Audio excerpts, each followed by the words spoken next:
माता जी, दंडवत प्रणाम। अभी आपकी तबीयत कैसी है, माता जी? प्रभु जी, आप सबकी कृपा है तो अभी काफी सुधार हो गया है। मुझे तो लगा था अच्छा कि जी। दोबारा क्लास कर ही नहीं पाएंगे। सब अच्छा आप अच्छा सबका माता जी। आशीर्वाद है, गुरु जी का आशीर्वाद है प्रभु जी। सब भगवान की कृपा और गुरु जी की आशीर्वाद है माता जी। हम लोग तो कुछ नहीं है। जी जी, हरे कृष्णा, दंडवत प्रणाम।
हरे कृष्णा। सभी भक्तों के चरणों में दंडवत हरे प्रणाम। कृष्णा, सभी भक्तों को दंडवत प्रणाम। दंडवत प्रणाम माता जी। हरे कृष्णा।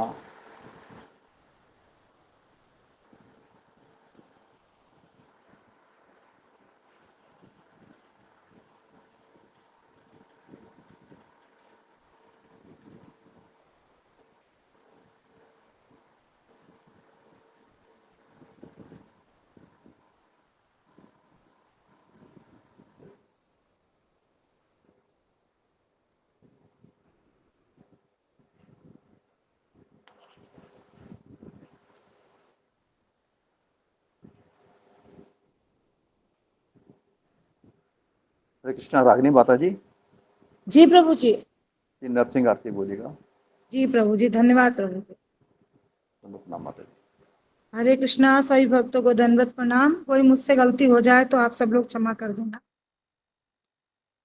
नमस्ते नरसिंहाय, नमस्ते नरसिंहाय, प्रहलाद लाद दायिने, प्रहलाद लाद दायिने, हिरण्यकाशिपोर्वचः, हिरण्यकाशिपोर्वचः, शीलटङ्कानखालये, शीलटङ्कानखालये, इतो न सिंगा परतो न सिंगा, इतो न सिंगा परतो न सिंगा, यतो यतो यामि ततो न सिंगा, यतो यतो यामि ततो न सिंगा, बहिर्न सिंगा हृदये न सिंगा, बहिर्न सिंगा हृदये न सिंगा,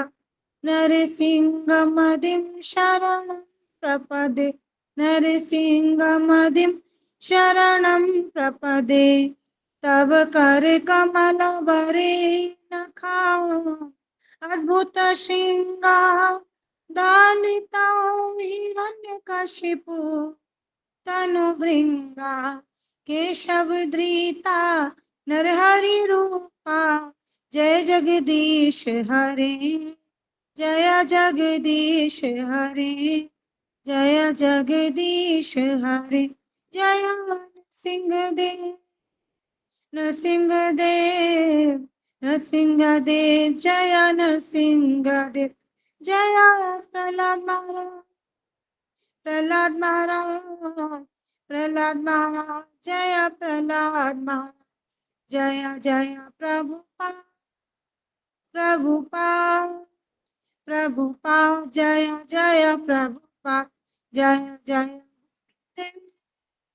गुरुदेव, गुरुदेव, जय जय गुरुदेव, निताय गौर हरि बोल, हरि बोल, हरि बोल, निताय गौर हरि बोल, निताय गौर प्रेमानंदे हरि हरि बोल। हरे कृष्ण प्रभु जी, हरि दंडवत बोल, प्रणाम, बहुत सभी सुंदर भक्त माता जी। चरणों दंडवत प्रणाम, हरे कृष्ण। दंडवत प्रणाम माता जी। हरे कृष्णा सभी भक्तों के चरणों में दंडवत प्रणाम। जी माता जी, 10 नाम अपराध भी बोल दीजिएगा। जी प्रभु जी। प्रभु जी। भगवान नाम के जप में होने वाले 10 नाम अपराध। पहला, भगवान नाम के प्रचार में जीवन को समर्पित करने वाले भक्तों की निंदा करना। दूसरा, शिव ब्रह्मा आदि देवों के नाम को भगवान नाम के समान अथवा उससे स्वतंत्र समझना। तीसरा, गुरु की अवज्ञा तथा उन्हें साधारण मनुष्य समझना। चौथा, वैदिक शास्त्रों अथवा प्रमाणों का खंडन करना। पांचवा, हरे कृष्ण महामंत्र के जप के महिमा को काल्पनिक समझना। छठा, पवित्र भगवान नाम के में अर्थवाद का आरोप करना। सातवां, नाम के बल पर पाप करना। आठवां, हरे कृष्ण महामंत्र के को जप में वेदित वर्णों में के समान एक शुभ सकाम कर्म के समान समझना। नवां, अश्रद्धालु को कृष्ण नाम की महिमा का उपदेश करना। 10वां, भगवान नाम के जप में पूर्ण विश्वास ना होना और इसकी इतनी अगाध महिमा श्रवण करने पर भी भौतिक आसक्ति बनाए रखना। भगवान नाम का जप करते समय पूर्ण रूप से सावधान रहना भी एक अपराध है।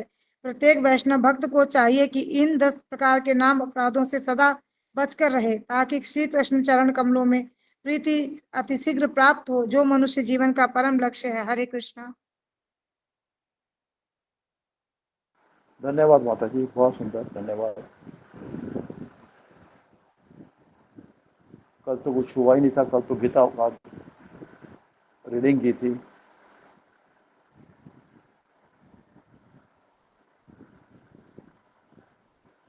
सभी भक्तों के चरणों में दंडवत प्रणाम। आज भी गुरुजी ट्रेन में हैं, तो कनेक्टिविटी नहीं हो पा रही उनकी। तो जहाँ उनकी कनेक्टिविटी हो जाएगी तो गुरुजी ज्वाइन करेंगे। इन बिटवीन हम वही द्वारा गीता का पाठ करेंगे। और जिन भक्तों के पास भगवद गीता है, श्लोक बोलना चाहते हैं, तात्पर्य बोलना चाहते हैं, अनुवाद बोलना चाहते हैं, वे कृपया अपना हैंड रेस कीजिए।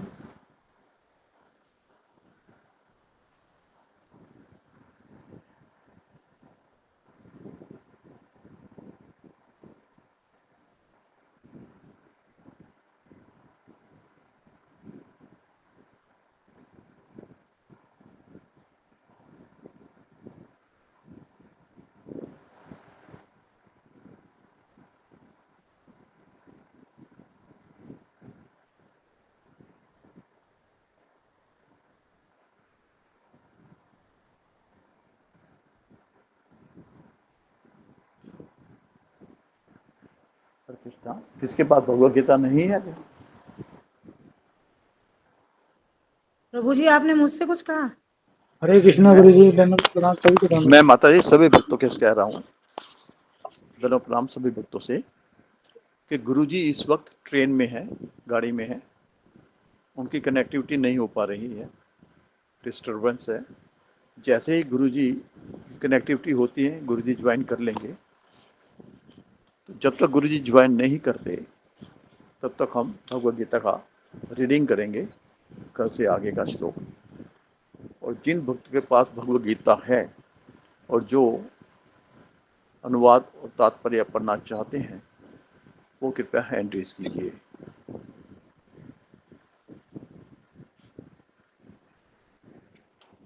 हरे कृष्णा प्रभु जी, दंडवत प्रणाम प्रभु जी, सब भक्तों को प्रणाम। दंडवत प्रणाम माता जी।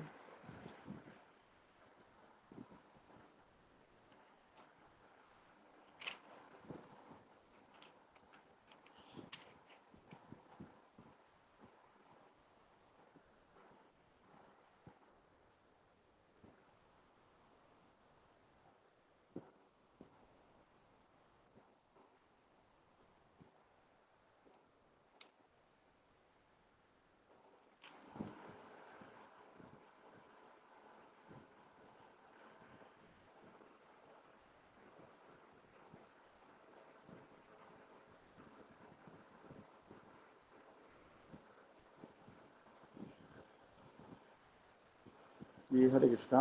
रागिनी गुप्ता माता जी, जी प्रभु जी। आप नेक्स्ट श्लोक पढ़िए, दूसरे जी अध्याय का। प्रभु जी। कल 62 तक हो गया था प्रभु जी। जी जी 63 श्लोक पढ़िएगा। 63 पढ़ूं प्रभु जी? जी जी माता जी। जी धन्यवाद प्रभु जी। प्रभु जी ठीक से पढ़ नहीं पाती हूँ तो आप सब लोग क्षमा करना मुझे। क्रोधात् भवति सम्मोहा, सम्मोहात् स्मृतिविभ्रमा, स्मृतिभ्रंशात् बुद्धिनाशो, बुद्धिनाशात् प्रणश्यति। क्रोध से पूर्ण मोह उत्पन्न होता है और मोह से स्मरण शक्ति का विभ्रम हो जाता है। जब स्मरण शक्ति भ्रमित हो जाती है तो बुद्धि नष्ट हो जाती है और बुद्धि नष्ट होने पर मनुष्य भवकूप में पुनः गिर जाता है। तात्पर्य श्रील रूप गोस्वामी ने हमें यहाँ नहीं, तात्पर्य में लिखा है, कृष्ण भावनामृत के विकास से मनुष्य जान सकता है कि प्रत्येक वस्तु का उपयोग श्री भगवान की सेवा के लिए किया जा सकता है। जो कृष्ण भावनामृत के ज्ञान से रहित हैं, वे कृत्रिम ढंग से भौतिक विषयों से बचने का प्रयास करते हैं। फलतः वे भव बंधन से मोक्ष की कामना करते हुए भी वैराग्य की चरम अवस्था को प्राप्त नहीं कर पाते। उनका तथाकथित वैराग्य गौड़ कहलाता है। इसके विपरीत कृष्ण भावना भावित व्यक्ति जानता है कि प्रत्येक वस्तु का उपभोग श्री भगवान की सेवा में किस प्रकार किया जाना चाहिए। फलतः वह भौतिक चेतना का शिकार नहीं होता। उदाहरण, निर्विशेषवादी के अनुसार श्री भगवान निराकार होने के कारण भोजन नहीं कर सकते, अतः वह अच्छे खाद्य पदार्थों से बचता रहता है।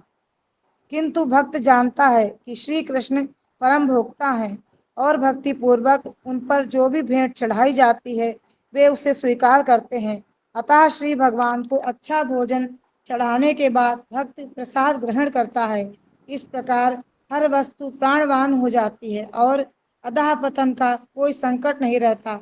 भक्त कृष्ण भावनामृत में रहकर प्रसाद ग्रहण करता है, जबकि अभक्त इसे प्रसाद के रूप में तिरस्कार कर देता है।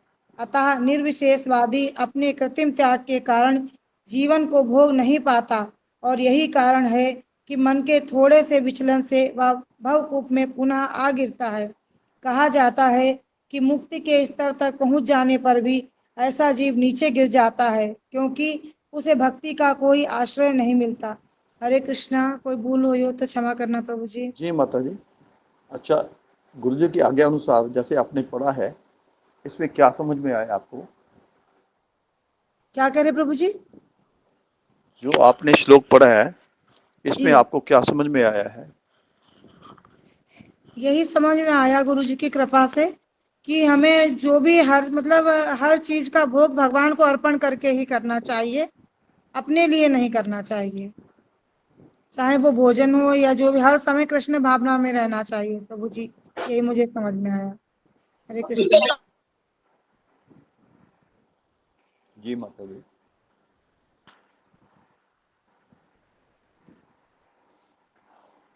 मोहित पूर्व प्रभु जी, हरे कृष्णा। हरे कृष्ण प्रभु जन प्रणाम। जी नेक्स्ट श्लोक पढ़िए 64। हरे कृष्णा श्री भक्तों को दंडवत प्रणाम। ठीक है प्रभु जी। दरअसल राग द्वेष विमुक्त तो विषयान इंद्रिय चरण आत्मन वश्य विधेयात्मा प्रसादम अधिगच्छति।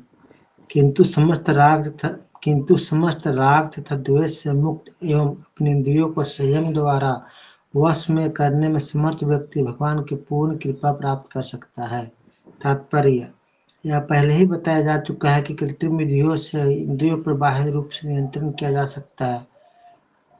यह पहले ही बताया जा चुका है कि कृत्रिम विधियों से इंद्रियों पर बाह्य रूप से नियंत्रण किया जा सकता है, किंतु जब तक इंद्रियां भगवान की दिव्य सेवा में नहीं लगाई जाती, तब तक नीचे गिरने की संभावना बनी रहती है। यद्यपि पूर्णतः कृष्ण भावना भावित व्यक्ति ऊपर से विशेष स्तर पर क्यों न दिखे, किंतु कृष्ण भावना भावित होने से वह विषय कर्मों में आसक्त नहीं होता। उसका एकमात्र उद्देश्य तो कृष्ण को प्रसन्न करना रहता है, अन्य कुछ नहीं। अतः वह समस्त आसक्ति तथा विरक्ति से मुक्त होता है। कृष्ण की इच्छा होने पर भक्त सामान्यतः अवांछित कार्य भी कर सकता है, किंतु यदि कृष्ण की इच्छा नहीं है तो उस कार्य को भी नहीं करेगा जिसे सामान्य रूप से अपने लिए करता हो। अतः कर्म करना या ना करना उसके वश में रहता है। क्योंकि वह केवल कृष्ण के निर्देशों के अनुसार ही कार्य करता है। यही चेतना भगवान का हेतु की कृपा है, जिससे प्राप्ति भक्त को इंद्रियों में आसक्त होते हुए भी हो सकती है। हरे कृष्ण प्रभु जी ने पढ़ा। जी प्रभु जी, क्या समझ में आया इसमें आपको, क्या कहेंगे? हरे कृष्ण प्रभु जी गुरु जी की कृपा से समझ में आया कि मनुष्य चाहे तो गुरु जी की कृपा से समझ में आया कि मनुष्य चाहे तो विभिन्न क्रियाकलापों के द्वारा इंद्रियों को नियंत्रण तो कर सकता है, लेकिन यदि उसे वो भगवान की सेवा में नहीं लगाया था तो अपने पांचों इंद्रियों को, कान को श्रवण करने में, नाक को भगवान के फूल का सुगंध लेने में, उसके बाद आँख को भगवान के विग्रह को देखने में, हाथ को भगवान की माला, हाथ को भगवान के लिए प्रसाद बनाने के लिए और पैरों को मंदिर जाने के लिए नहीं करेगा, तो उसका इंद्रिय कभी पतन की ओर जा सकता है।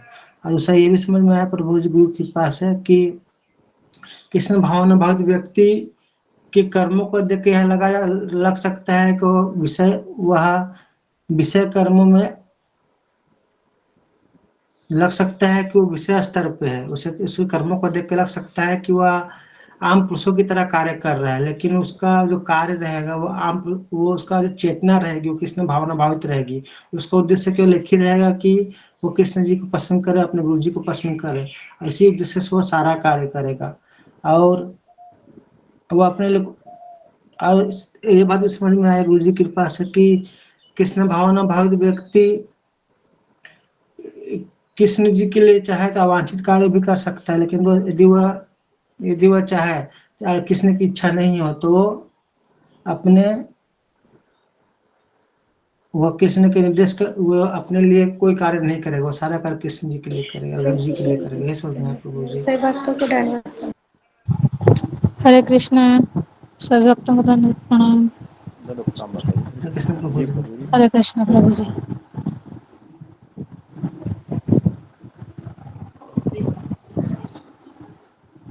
जी प्रभु जी, धन्यवाद।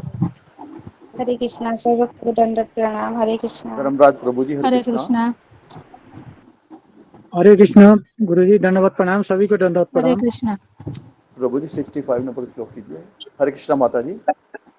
जिन जिन के पास प्रसादे भगवत गीता है और वो श्लोक बोलना चाहते हैं तो हैंड रेज कर लीजिएगा, आपकी बारी से आपको आएगा। क्योंकि गुरु जी अभी ट्रेन में हैं तो उनकी कनेक्टिविटी प्रॉब्लम हो रही है, तो जब तक गुरु जी नहीं आते तो श्लोक पढ़ेंगे हम। जी धर्मराज प्रभु जी। प्रसादे सर्वतु कामयस्य प्रजाते प्रसन्न चेतनो बुद्धि परवय दृष्टते।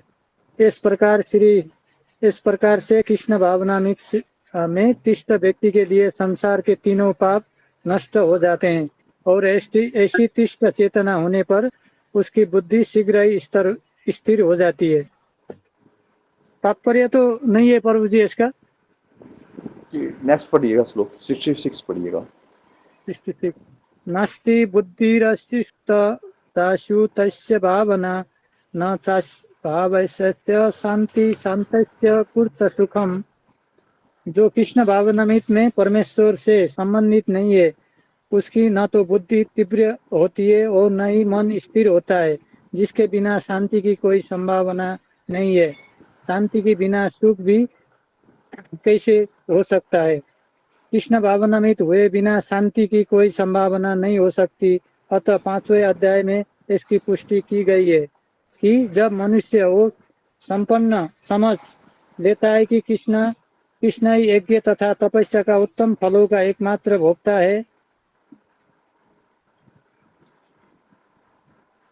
है, समस्त ब्राह्मण के स्वामी है तथा समस्त जीवों का असल मित्र है, तभी उसे वास्तविक शांति मिल सकती है। अतः यदि कोई कृष्ण भावनामृत नहीं है तो उसका मन का कोई अंतिम लक्ष्य नहीं हो सकता। मन की चंचलता का एकमात्र कारण अंतिम लक्ष्य का अभाव है। जब मनुष्य को ये पता चल जाता है कि कृष्ण ही भोक्ता, स्वामी तथा सबके मित्र है तो स्थिर चित्त होकर शांति का अनुभव किया जा सकता है।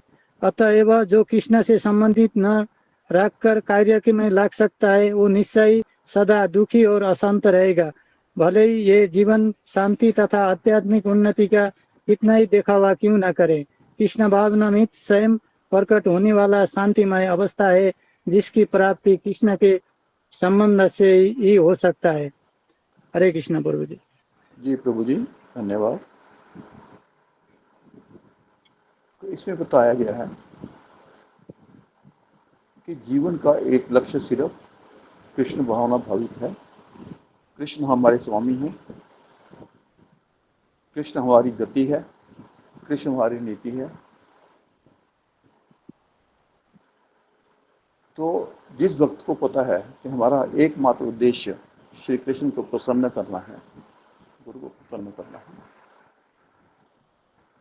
तो वो अपने लक्ष्य के प्रति सजग रहता है। तो जिस भक्त को पता ही नहीं मेरा लक्ष्य क्या है, मैंने किधर जाना है, कहाँ आश्रय मिलेगा, तो अपने मनोकाल्पनिक कई गंतव्य बना लेता है वो। आज मैं ये कहता हूँ ये जाऊंगा, कल को वहां जाऊंगा, कल फलां भक्त करूंगा, फलां गुरु के चरण में जाऊंगा, पर वो दृढ़ निश्चय नहीं होता। जब हरे तक आप कृष्ण दृढ़ निश्चय नहीं, सभी भक्तों का चरणों में। तब तक आप कोई भी, चाहे भौतिक स्तर हो चाहे आध्यात्मिक स्तर हो, प्राप्त नहीं कर सकते। भौतिक स्तर प्राप्त करने में दृढ़ निश्चय बहुत जरूरी है। आपको अपने आपके गंतव्य का पता होना चाहिए कि हमने जाना कहाँ है, उसका रास्ता क्या है, और उसके ऊपर कैसे जाया जा सकता है, कैसे चला जा सकता है। तो ये हमें गुरु बताते हैं, और श्री कृष्ण के प्रसन्नता के लिए हम सब काम करते हैं। इसलिए कृष्ण भावना भावित होना बहुत जरूरी है। जब तक हम कृष्ण भावना भावित नहीं होंगे, हमारे मन में किसी के लिए प्रेम उत्पन्न नहीं होगा, तो हम उसके बारे में कभी ठीक से सोच भी नहीं सकते, ना प्रयास कर सकते। जहाँ प्रयास नहीं वहाँ गंतव्य नहीं है, तो वहाँ सब कुछ अधूरा ही है, भ्रम है। धन्यवाद। रंजन, नाम बता दी। हरे कृष्णा। प्रभु जी, आपके चरणों में दंडवत प्रणाम, सभी के चरणों में दंडवत प्रणाम। जी माता जी, 67 नंबर श्लोक कहिएगा। दीजिए प्रभु जी, जैसे आपकी आज्ञा। इंद्रियाणां हि चरतां यत मन अनुविधीयते तत अस्य हरति प्रज्ञां वायुनावम् इव अभ्यसि। जिस प्रकार पानी में तैरती नाव को प्रचंड वायु दूर बहा ले जाती है, उसी प्रकार विचरणशील इंद्रियों में से कोई एक जिस पर मन निरंतर लगा रहता है, मनुष्य की बुद्धि को हर लेती है। तात्पर्य प्रभुपाद जी के द्वारा। यदि समस्त इंद्रियां भगवान की सेवा में न लगी रहे, और यदि इनमें से कोई भी अपनी तृप्ति में लगी रहती है, तो वह भक्त को दिव्य प्रगति पथ से विभक्त कर सकती है। जैसा कि महाराज अम्बरीश के जीवन में बताया गया है, समस्त इंद्रियों को कृष्ण भावनामृत में लगा रहना चाहिए, क्योंकि मन को वश में करने की यही और सही एवं सरल विधि है। हरे कृष्णा प्रभु जी। जी माता जी, नेक्स्ट श्लोक, ये छोटा सा श्लोक है, नेक्स्ट श्लोक भी पढ़िए। इस श्लोक में बताया गया है कि जैसे मैंने पहले कहा था कि जिनका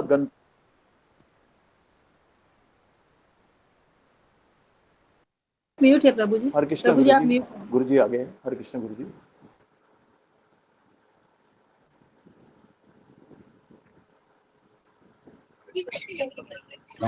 आवाज आ रहा है अशोक चौदह प्रो मेरा? जी जी आ रहा है गुरु जी, आ रहा है। बेटा गाड़ी कितना है? हरे 5-10 कृष्ण मिनट में गुरु बोल जी। लेते हैं। हरे कृष्ण गुरु जी, दंडवत प्रणाम। हरे हरे कृष्ण कृष्णा सभी गुरु जी, भक्तों को दंडवत दंडवत प्रणाम। प्रणाम। हरे हरे कृष्णा कृष्ण गुरु जी, गुरु जी, दंडवत दंडवत प्रणाम। प्रणाम। हरे कृष्ण गुरु हरे कृष्ण गुरु जी। हरे कृष्णा गुरु जी, हरे कृष्ण गुरु जी, दंडवत प्रणाम।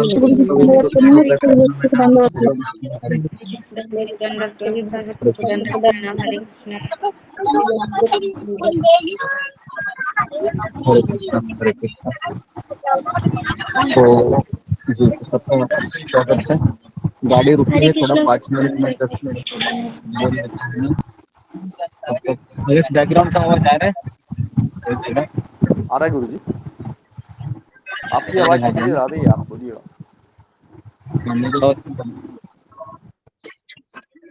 जी, ओम अज्ञानतिमिरान्धस्य ज्ञानाञ्जनशलाकया चक्षुरुन्मीलितं येन तस्मै श्री गुरुवे नमः। जी, तो आप सभी लोग श्लोका पढ़ रहे हैं। तो ऐसा है कि अभी यात्रा खत्म हो चुकी है, मैं ट्रेन में हूँ, तो इसलिए आज भी संभव नहीं हो पा रहा है क्लास लेना। लेकिन ये बहुत अच्छा है कि जब भी मैं अवेलेबल रहूं या नहीं भी अवेलेबल रहूं, मेरा यही है कि आप सभी लोग भगवत गीता का आश्रय लेना चाहिए और भगवत गीता है ऐसे ही पढ़ते रहना चाहिए। और पढ़ते रहने के पश्चात उसमें से क्या मैंने सीखा, क्या समझा, ये भी बताना आना चाहिए। नहीं, ऐसे नहीं कि बस केवल मैं पढ़ रहा हूँ।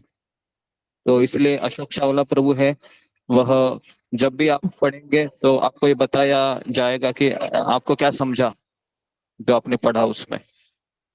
ठीक है, तो इस तरीके से हर एक व्यक्ति है उसमें पार्टिसिपेट करना चाहिए और हर एक भक्त ने इसमें अपना योगदान देना चाहिए। ये एक सेवा है।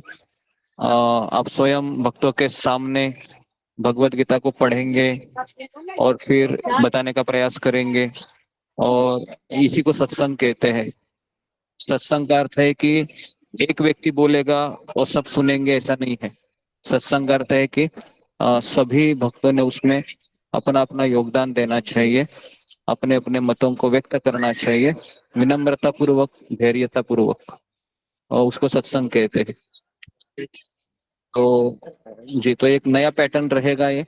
जब भी मैं रहूंगा नहीं रहूंगा तो अशोक चावला प्रभु इसी तरह से इसको कंडक्ट करेंगे, और आप सभी के पास उस समय भगवत गीता होनी चाहिए और आप सभी ने उसको पढ़ना भी चाहिए, समझना चाहिए।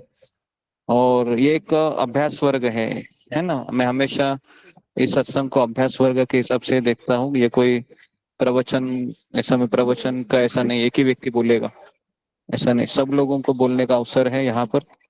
तो अगर आप कुछ बोलना चाहते हैं, बस वो टॉपिक के विषय के संबंधित रहना जरूरी है। तो जैसा कि अभी आप कौन सा अध्याय पढ़ रहे हैं अभी अशोक चावला प्रभु? दूसरा गुरुजी। दूसरा अध्याय पढ़ रहे हैं। ओके, कौन सा श्लोक पढ़ रहे थे? ये हम कर रहे हैं गुरुजी 67 नंबर। कौन सा? 67 ओके। इंद्रियाणाम चरता, वो श्लोक है क्या? जी गुरुजी। जी जी जी। तो दूसरे अध्याय में बहुत सारी चीजें बताई गई हैं, और सबने जब भी आप पढ़ेंगे तो आपका कैमरा ऑन होना चाहिए, है ना। सारे भक्त ऐसे लगना चाहिए कि एक ये अभ्यास वर्ग है। आप लोग ना ऐसे, अभी मैं आपको क्या बोलूं, सारे हद पार कर देते हैं आप सारे भक्तजन। इसे एक ना, आप ऐसा मैसेज देते हैं भगवान कृष्ण को भी कि निराकार एक स्वरूप होता है भगवान का, है ना, उसकी पूजा करने के जैसा फिर ये सत्संग होता है। तो इससे क्या होता है कि आप अप्रत्यक्ष रूप से भगवान श्री कृष्ण को भी इग्नोर कर रहे हैं, है ना। हालांकि अगर आप जब घर में होते हैं, परिवार में होते हैं, तो क्या आप फोन के जरिए बात करते हैं या प्रत्यक्ष उनके सामने रहते हैं? तभी तो पता चलता है इसके एक्सप्रेशन क्या है, इसके हाव भाव क्या है, बराबर है। तो मैं आऊं या ना आऊं, ये एक क्लास का एक प्रोटोकॉल है कि आपको कैमरा ऑन करके अच्छे से बैठना है, पढ़ना है, समझना है। अशोक चावला प्रभु को आप दिखना चाहिए, है ना। आप किस परिस्थिति में हो, या आप सो के पढ़ रहे हो, ऐसा नहीं होना चाहिए कि सत्संग को हम बहुत सस्ते में ले। आपको पता है देवी देवता भी सत्संग को प्राप्त करने के लिए तरसते रहते हैं, ताकि कोई भक्त भगवान के बारे में बोले और मैं सुने। इतनी लालसा हमें होनी चाहिए, नहीं तो फिर बस मेरा टाइम नहीं कट रहा है इसके लिए मैं बैठा हूँ, ये भाव रहेगा तो कभी हम जिंदगी भर कभी सीखेंगे नहीं। तो मेरा आप लोगों से वापस कहना है कि, है ना, कैमरा है सबके ऑन होने चाहिए, और आप इस तरह से बैठना चाहिए जैसे आप मंदिर में बैठे हो, आप इस्कॉन मंदिर में बैठे हो, है ना। तिलक लगाकर हो सके तो एक अच्छे भक्त की तरह, ताकि सारे भक्त आपको देखें, आप भी दूसरों भक्तों को देखें। इसको सत्संग कहते हैं।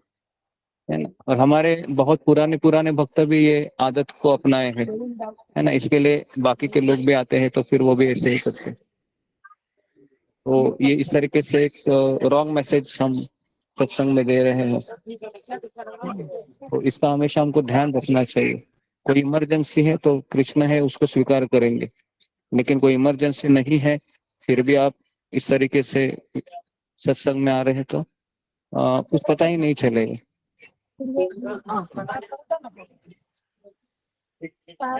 तो इस चीज को समझना बहुत जरूरी है। जिस तरीके से हम जब अगर कोई पुलिस भी अगर हवलदार का यूनिफॉर्म, पुलिस का यूनिफॉर्म पहनता है तो उसको पता है कि इस यूनिफॉर्म की क्या जिम्मेदारी है। तो उसी तरह से हम सब भक्त है, एटलीस्ट सब भक्त बनने का प्रयास कर रहे हैं। तो अभी यहाँ पर काफी भक्त आते हैं, कोई किस बैकग्राउंड से है हमें पता नहीं है, लेकिन वो जब सत्संग में आता है तो उसको ये दिखना चाहिए कि यहाँ के भक्त किस तरह से अपने आप को कैमरे के सामने रखते हैं, किस तरह से बोलते हैं, है ना। उसी को तो सत्संग कहते हैं जी। तो ये सारी बातें मुझे हमेशा हमेशा बताना नहीं चाहिए। जैसा कि आप अभी सब एजेड लोग हैं यहाँ पर, सब परिवार वाले हैं, तो सत्संग में इस बात का हमेशा ध्यान होना चाहिए कि मैं अच्छे से सत्संग करूं और सबके सामने में कैमरा ऑन करके तिलक लगाकर बहुत अच्छे से मैं भक्तों को देखूं, भक्त लोग मुझे देखें, और ऐसा लगना चाहिए कि ये एक सत्संग है ना। अगर आप कैमरा ऑफ रखेंगे तो फिर वो कभी माहौल कभी निर्माण ही नहीं होगा। और भगवान कृष्ण कहते हैं कि मैं निराकार नहीं हूँ, मुझे आकार है। तो भगवान के अंश होने के कारण हमें भी आकार है ना। तो हमें अपना आकार दिखाना चाहिए कि मैं कैसा हूँ करके, बराबर है जी। तो ये सब बातें हैं, समझना बहुत जरूरी है। ठीक है जी। कितने लोगों को ये बात समझ में आ रही है? फिंगर को रेज कीजिए।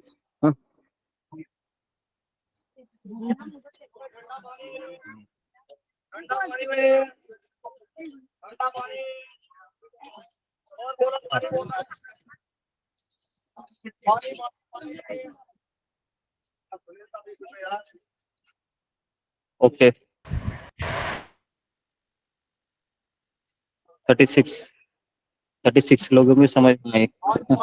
सबको समझ में आना चाहिए इस बात को। कैमरा ऑन रह के तिलक लगाकर आप आएंगे और भी अच्छा रहेगा। ठीक है जी। आवाज सुनाई दे रहा है मेरा? अशोक चावला प्रभु। जी जी गुरु जी, बहुत क्लियर आ रहा है। जी गुरु जी। आवाज आ रहा है, ठीक है जी। तो जितना ट्रेन यहाँ पर रुक रहा है कम से कम और 5-10 मिनट रुकेगा, 5 मिनट रुक सकता है। तो 5 मिनट के पश्चात फिर जो आपका रूटिंग है वो शुरू रखिए। मैं भी लॉगिन किया हूँ, मैं सुन रहा हूँ और देख रहा हूँ कि आप कितने बुद्धिमान है, किस तरह से आप गीता में बोल रहे हैं, है ना। तो इससे क्या होगा कि हर एक भक्त पढ़ रहा है। जैसे अभी धर्मराज गिमरे है ना, पढ़ रहे थे, सुन रहा था मैं। तो इस तरह के से हर एक भक्त पढ़ना चाहिए। और अशोक चावला प्रभु है, वह हमारे ग्रुप में वरिष्ठ भक्त है, तो सबको उनका सुनना चाहिए कि वो भी आप लोगों की सेवा ही कर रहे हैं। तो जो वो कहते हैं तो उनके बातों को भी आप आदर दें। ठीक है जी। तो जो मैं पिछली श्रृंखला मैंने जो शुरू की थी उस पर थोड़ा सा मैं बोलता हूँ, और फिर जैसे ट्रेन शुरू होगी मैं कह दूंगा कि मेरा आवाज अभी इंटरप्ट हो रहा है, फिर आप कंटिन्यू कीजिएगा। कम से कम 4:30 बजे तक ये सेशन चलेगा हमेशा। तो कल से मैं अवेलेबल रहूंगा, कल तो ऐसे कोई असुविधा नहीं होगी जी। जी तो हमने जो श्लोक लिया था पिछली बार, दूसरे अध्याय का ही 47 श्लोक, कर्मण्यवाधिकारस्ते मां फलेषु कदाचन मां कर्म फल हेतुर्भूमा माते संगोस्त्व कर्मणि। तो ये जो श्लोक है ना, इस श्लोक में हमने 4 पड़ाव देखे थे, और उसमें से एक पड़ाव था कि मैं अपना कर्म पूर्ण अच्छे से करूंगा, दूसरा है कि फल की इच्छा नहीं रखूंगा, तीसरा है कि फल मिलूंगा तो उसका जो दायित्व है वो मैं नहीं लूंगा, और चौथा है कि मैं कर्म नहीं करूंगा या मैं आलसी नहीं बनूंगा, ये सोचकर कि फल मुझे कोई दूसरा देने वाला है। ऐसे चार पड़ाव हमने इस श्लोक में देखे थे। और अगर मैं आपको बताऊं कि ये श्लोक अगर आप जिंदगी भर फॉलो करोगे, जिंदगी भर, तो दावा है कि कभी आप दुखी नहीं होंगे और कभी आप जीवन में असंतुष्ट नहीं होंगे, कभी नहीं होंगे। क्योंकि ये श्लोक में भगवान सारी चीजें कह रहे हैं कि आप कर्म करो, पूरा फल है वह मुझ पे छोड़ दो। मिला तो बहुत अच्छी बात है, नहीं मिला तो भी बहुत अच्छी बात है, क्योंकि तुम्हारा कर्म काउंटिंग हो रहा है ना, कर्म काउंटिंग हो रहा है। Every action is equal and opposite to reaction, हर एक कार्य है वह प्रतिक्रिया देता है। तो कभी ऐसा मत समझिए कि मैं यहाँ भगवद गीता या लिखूंगा या वचन को सुनूंगा,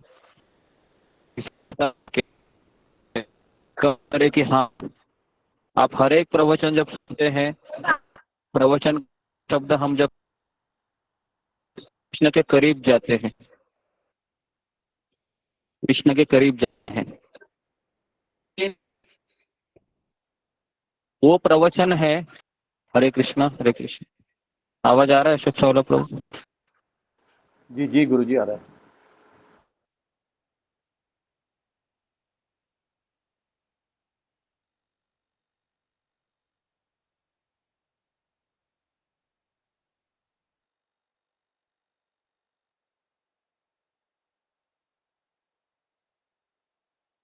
आवाज नहीं आ रही है प्रभु जी।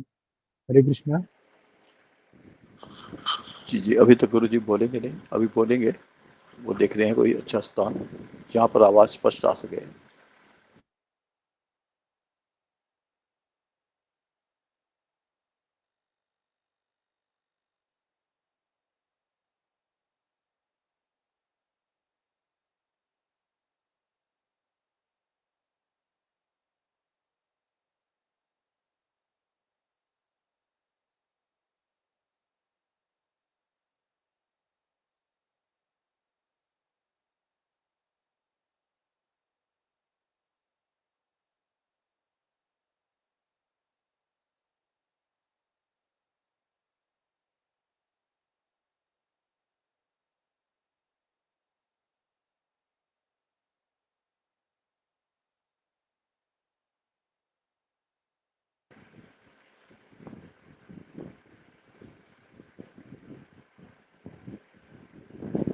शायद गुरु जी की ट्रेन मूवमेंट पे है,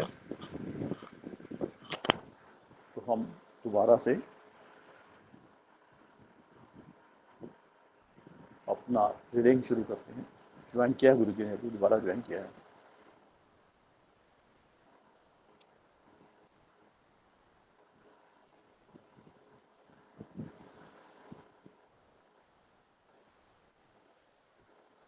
हरे कृष्णा, आवाज नहीं आ रही है प्रभु जी।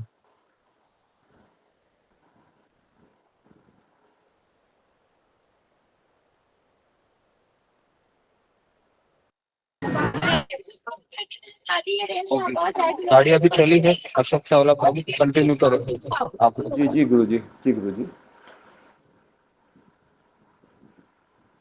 तो रंजना माता जी, हरे कृष्णा। हरे कृष्ण प्रभु जी, दंडवत प्रणाम। हरे कृष्ण। जी, तो आपने श्लोक पढ़ा था 67 नंबर। जी जी जी प्रभु जी, हाँ हाँ हाँ। तो इंद्रियाणाम ही चरमताम जी जी यत मन अनुविधेयते तत् अस्य हरति प्रज्ञम वायु नामम इव अभ्यति अभ्यसी। जिस प्रकार पानी में तैरती नाव को प्रचंड वायु दूर बहा ले जाती है, उसी प्रकार विचार विचरणशील इंद्रियों में से कोई एक जिस पर मन निरंतर लगा रहता है, मनुष्य की बुद्धि को हर लेती है। जी जी प्रभु जी, बहुत सुंदर ये श्लोक। बड़ा सुंदर श्लोक है जी कि मन में कई विचार हमारे आते रहते हैं। जो स्थिर प्रज्ञ नहीं है, जिसका मन स्थिर नहीं है, बुद्धि स्थिर नहीं है, कृष्ण भावना में नहीं लगा, जिसे ये नहीं पता मैंने कहाँ जाना है, जिसका गंतव्य नहीं पता, तो उसकी हालात बताई गई है कि जैसे पानी में नाव है, जिस तरफ हवा आई उस तरफ चल दी, वो बड़ी अपने गंतव्य से बड़ी दूर ले जाती है वायु उसे, एक नाव को, पानी में तैरती हुई नाव। या जब हवा चलती है तो रास्ते में, सड़क पे कहीं भी कोई कागज गिरा होता है, कोई चीज गिरी होती है, तो वो उसके साथ उसे उड़ा ले जाती है। उसका कोई स्थान नहीं, जहां फेंक दिया उसने फेंक दिया। क्यों? क्योंकि उसके ऊपर हमारा भार नहीं होता, वो भारहीन होती है। भार इसलिए नहीं होता कि हमारे जो आध्यात्मिक जीवन है, जो गुरु का आशीष है, गुरु सुमरन है, कृष्ण प्रेम है, वो उसके ऊपर भार नहीं होता। जैसे कहते हैं ना पेपर वेट, वो नहीं होता। हमारी भक्ति का भार उसके ऊपर नहीं होता, तो वो हमें दूर बहा ले जाती है, जिसके बारे में हम सोचते बड़े कम हैं, क्योंकि हमारी इंद्रियां हमेशा चंचल रहती हैं। जैसे अर्जुन ने भी कहा था कि हे भगवान, इंद्रियों को वश में करना बहुत कठिन है। वायु को हम उसमें कंट्रोल में कर सकते हैं, पर इंद्रियों को वश में करना कठिन है। तो हमने इसीलिए इसमें है, इस आध्यात्मिक जीवन में है कि हम इंद्रियों को कंट्रोल कर सकते हैं, जो बहुत मुश्किल है, कठिन है। अभ्यास से इंद्रियां हमारे कंट्रोल में आ सकती हैं। हमें उस कागज की तरह नहीं बनना जहाँ जो भी चाहे हवा उड़ा के ले जाए। हर तरफ हम, जैसे है रास्ते का पत्थर है, जिसने ठोकर मार दी उधर चल दिए, उधर गिर दिए, वो नहीं बनना।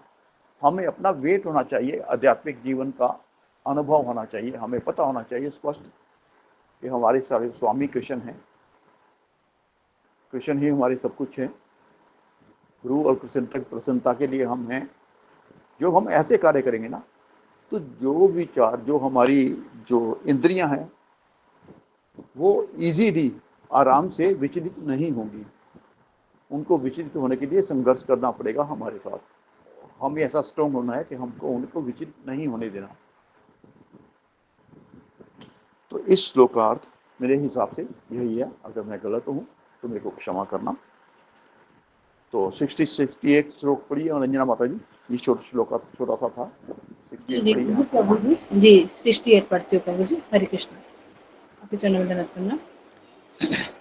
तस्मात् यस्य महाबाहो निगृहीतानि सर्वश इन्द्रियाणि इन्द्रियाभ्य अथेभ्य तस्य प्रज्ञा प्रतिष्ठिता। अतः हे महाबाहु, जिस पुरुष की इंद्रियां अपने अपने विषयों से सब प्रकार से विरत होकर उसके वश में है, उसकी बुद्धि निसंदेह स्थिर है। प्रभुपाद जी के द्वारा तात्पर्य, कृष्ण भावनामृत के द्वारा यह सारी इंद्रियों को भगवान की दिव्य प्रेमा भक्ति में लगाकर इंद्रिय तृप्ति की बलवती शक्तियों को दमित किया जा सकता है। जिस प्रकार शत्रुओं का दमन श्रेष्ठ सेना द्वारा किया जाता है, उसी प्रकार इंद्रियों का दमन किसी मानवीय प्रयास के द्वारा नहीं, अपितु उन्हें भगवान की सेवा में लगाए रखकर किया जा सकता है। जो व्यक्ति यह हृदयगम कर लेता है कि कृष्ण भावनामृत के द्वारा बुद्धि स्थिर होती है और इस कला का अभ्यास प्रामाणिक गुरु के पथ प्रदर्शन में करता है, वह साधक अथवा मोक्ष का अधिकारी कहलाता है। हरे कृष्णा प्रभु जी। जी माता जी, माता जी इसका विवेचन भी कीजिए, क्या समझा आपने? जी जी प्रभु जी, हाँ मैं कोशिश करती हूँ प्रभु जी।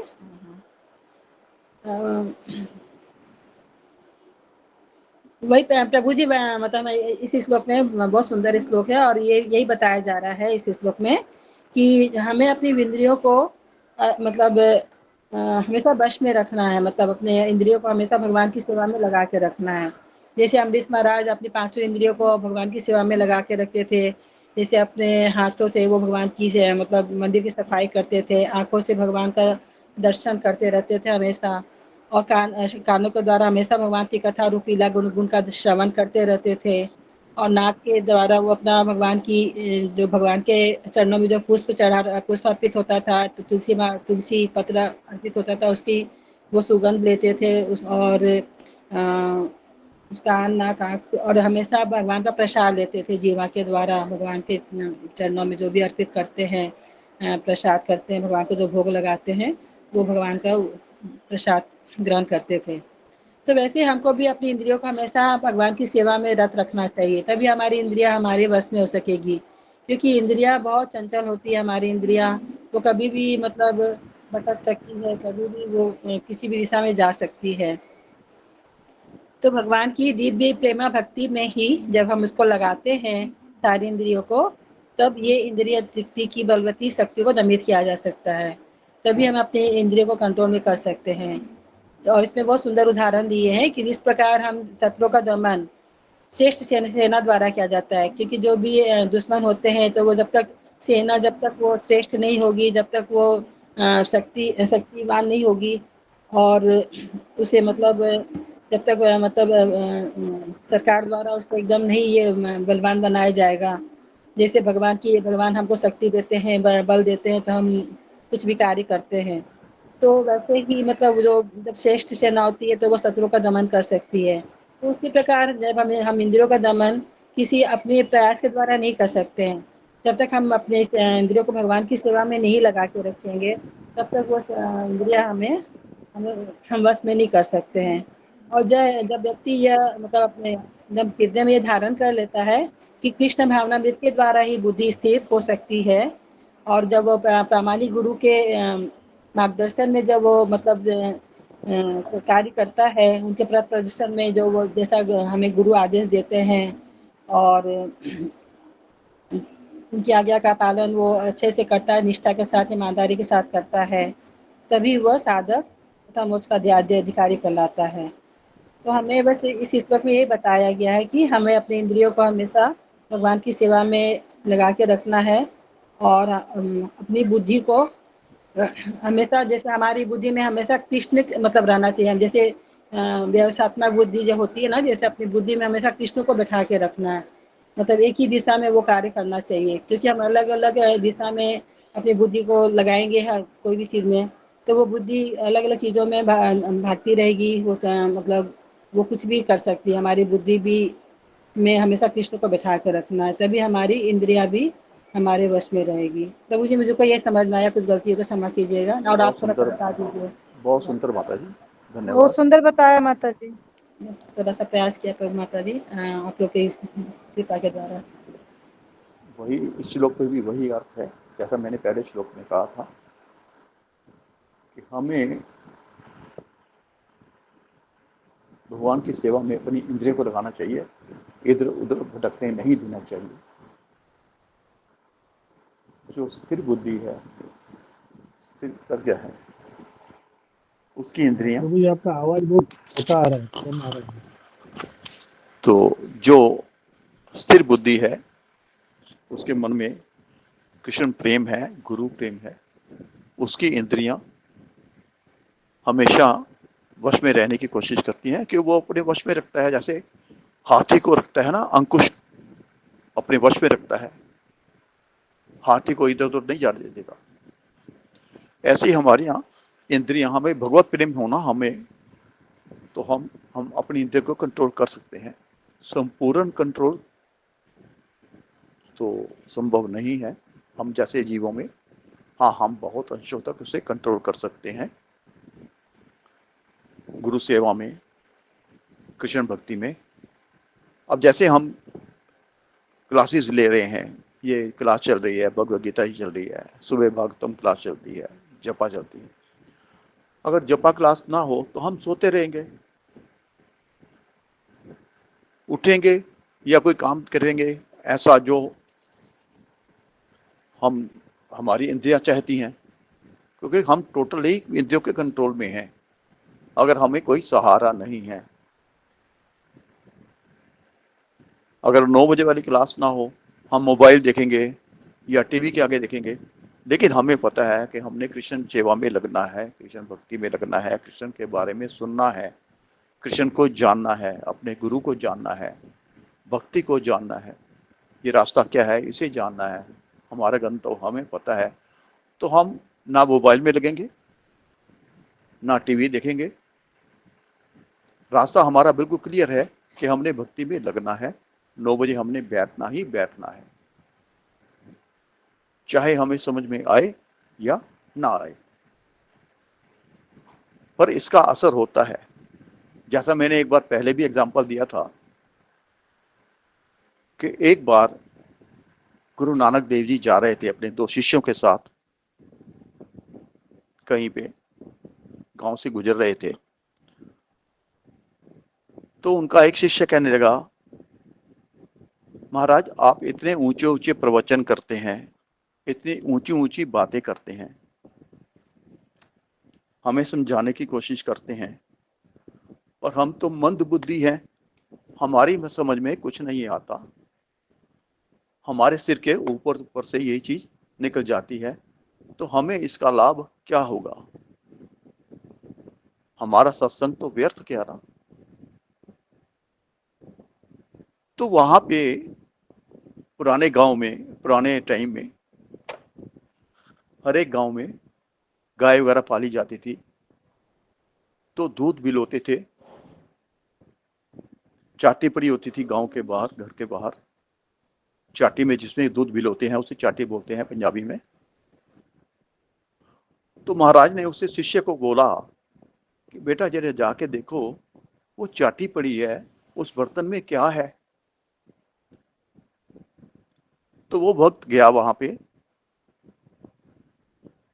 तो आके बताया गुरु जी को कि महाराज उसमें तो कुछ भी नहीं है, खाली पड़ा है वो तो गुरु जी ने कहा उसमें क्या था, कुछ हुआ था उसमें। वो बोला हाँ, उसमें दूध भिगोया गया था, माखन निकाला गया, दूध भिगोने से माखन निकलता है, माखन निकाल के उसमें से उसको धो के रख दिया। तो महाराज बोलते हैं ऐसे करो, जो उसके अंदर की दीवार पे जरा अपनी उंगली से स्पर्श करो क्या है उसमें। आपने कहा उसे धो के रख दिया गया, माखन निकाला गया, दूध भिगोया गया, अब उसमें कुछ नहीं है, तो जरा उसकी अंदर की दीवार को स्पर्श करके बताओ क्या है। तो जो शिष्य गया उसने अंदर की दीवार स्पर्श की उस बर्तन की, चाटे की, क्योंकि उसमें दूध भिगोया गया था, तो उसमें असर था उसका चिकनाहट का, तो उसकी उंगली चिकनी हो गई, उसमें माखन का चिकनाहापन लग गया।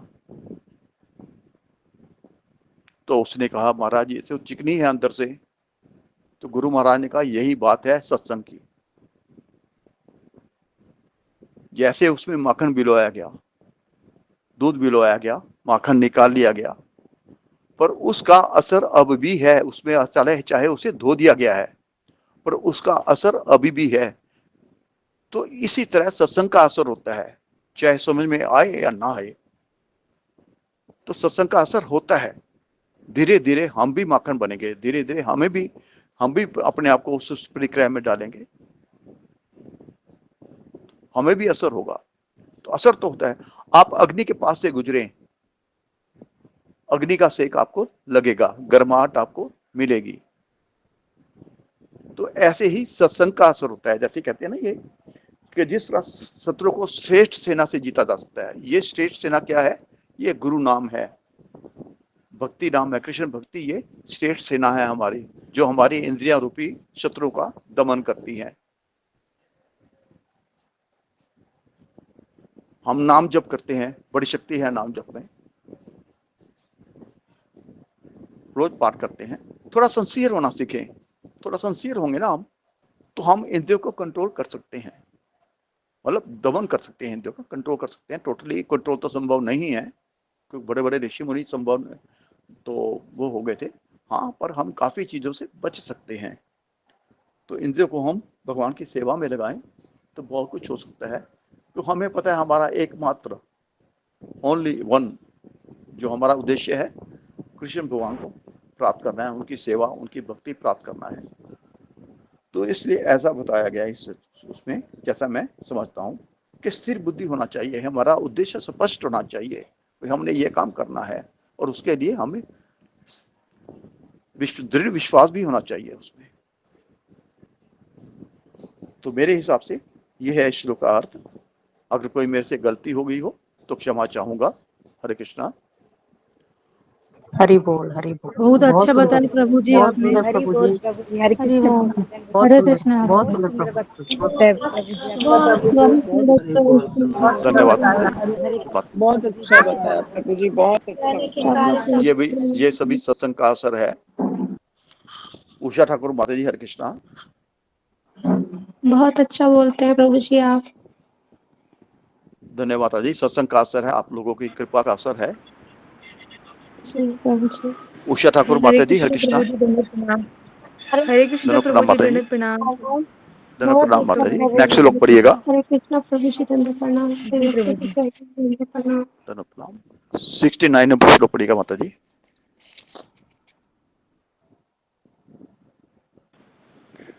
जी प्रभु जी।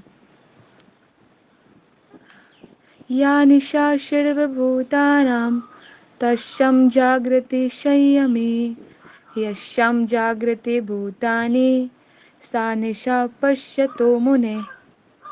जो सब जीवों के लिए रात्रि है वो आत्म संयमी के जागने का समय है, और जो समस्त जीवों के जागने का समय है वो आत्मनिरीक्षक मुनि के लिए रात्रि है। प्रभुपाद जी तात्पर्य में लिखते हैं। प्रभु जी तात्पर्य भी पढ़ना है। जी जी माता जी। जी प्रभु जी। तात्पर्य में लिखते हैं कि बुद्धिमान मनुष्यों की दो श्रेणियां हैं। एक श्रेणी के मनुष्य इंद्र तृप्ति के लिए भौतिक कार्य करने में निपुण होते हैं, और दूसरी श्रेणी के मनुष्य आत्मनिरीक्षक है, जो भौतिक कार्य करने में जो आत्म साक्षात्कार के अनुशीलन के लिए जागते हैं। विचारवान पुरुषों या आत्मनिरीक्षक मुनि के कार्य भौतिकता में लीन पुरुषों के लिए रात्रि के समान है। भौतिकतावादी व्यक्ति ऐसी रात्रि में अनभिज्ञता के कारण आत्म साक्षात्कार के प्रति सोए रहते हैं। आत्मनिरीक्षक मुनि भौतिकतावादी पुरुषों की रात्रि में जागे रहते हैं। मुनि को आध्यात्मिक अनुशीलन की क्रमिक उन्नति में दिव्य आनंद का अनुभव होता है, किंतु भौतिकतावादी कार्यों में लगा व्यक्ति आत्म साक्षात्कार के प्रति सोया रहकर अनेक प्रकार के इंद्र शिखों का स्वप्न देखता है, और उसी सुप्ता अवस्था में कभी सुख तो कभी दुख का अनुभव करता है। आत्मनिरीक्षक मनुष्य भौतिक सुख तथा दुख के प्रति अन्य मनस्क रहता है। वो भौतिक आघातों से अविचलित रहकर आत्म साक्षात्कार के कार्यों में लगा रहता है। हरे कृष्ण प्रभु जी, धन्यवाद, दंडवत प्रणाम। जी गुरु जी, आप अपने आप विवेचन कीजिए, इसका क्या अर्थ हो सकता है, क्या समझ में आया आप इसको इस जी श्लोक से? जी प्रभु जी। प्रभुपाद जी कहना चाहते हैं कि दो प्रकार की श्रेणी, मनुष्य की दो श्रेणियां होती है। पहला व्यक्ति जो सत्य को समझ लेता है कि हम कौन है, हमारा कर्तव्य सिर्फ यहाँ पर खाना पीना मैथुन करना नहीं है, और भी कुछ है। वो आत्मनिरीक्षण करता है, वो ये समझता है कि हम इससे ऊपर भी कुछ है, क्योंकि ये क्रिया तो पशु भी करते हैं, तो हम मनुष्य है, यानी हम इससे कुछ अलग कर सकते हैं। प्रभुपाद जी की मैं कहीं पे सुनी थी, प्रभुपाद जी लिखते हैं कि शेर हमसे अधिक शक्तिशाली होता है, परंतु वो भगवान की प्राप्ति नहीं कर सकता, क्योंकि उसके पास बुद्धि नहीं, उसके पास बल है पर बुद्धि नहीं। बट मनुष्य के पास बुद्धि है, वो अपनी बुद्धि का प्रयोग करके भक्ति करके आत्मनिरीक्षण कर सकता है, वो ये समझ सकता है कि हम कौन है। तो प्रभुपाद जी लिखते हैं कि दो प्रकार के व्यक्ति होते हैं। तो एक तो भौतिक क्रियाओं में वो इतना लिप्त रहता है कि उसे वो सोए रहता है अपने इंद्र तृप्ति को सुख करने के भोग से, हमेशा सोए रहता है, उसे वो जागता ही नहीं, वो कभी सोचता ही नहीं कि हम आत्मा भी है, हम इससे कुछ ऊपर भी है। जो क्रिया पशु करते हैं उसी क्रिया में हम लगे रहते हैं। बट दूसरी श्रेणी के व्यक्ति जो होते हैं, जो बुद्धिमान होते हैं, वे अपना आत्मनिरीक्षण करते हैं, और इंद्र तृप्ति करने वाले व्यक्ति की अपेक्षा जब वो सोए रहते हैं तब भी वो जाग के अपना साधना करते हैं, और वो इस चीज़ को समझ जाते हैं कि हम सिर्फ शरीर नहीं बल्कि आत्मा है, और हमारा कर्तव्य सिर्फ तो सिर्फ इंद्र तृप्ति करना नहीं है, भगवान की प्राप्ति करना भी है। और मुझे इतना ही समझ आया। मुझसे कुछ अपराध हुए तो कृपया आप सभी क्षमा कर दीजिए।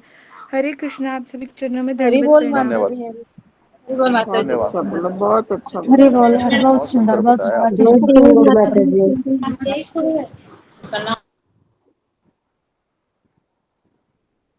जो इसमें बताया गया है कि बुद्धिमान व्यक्तियों की दो श्रेणियां होती हैं।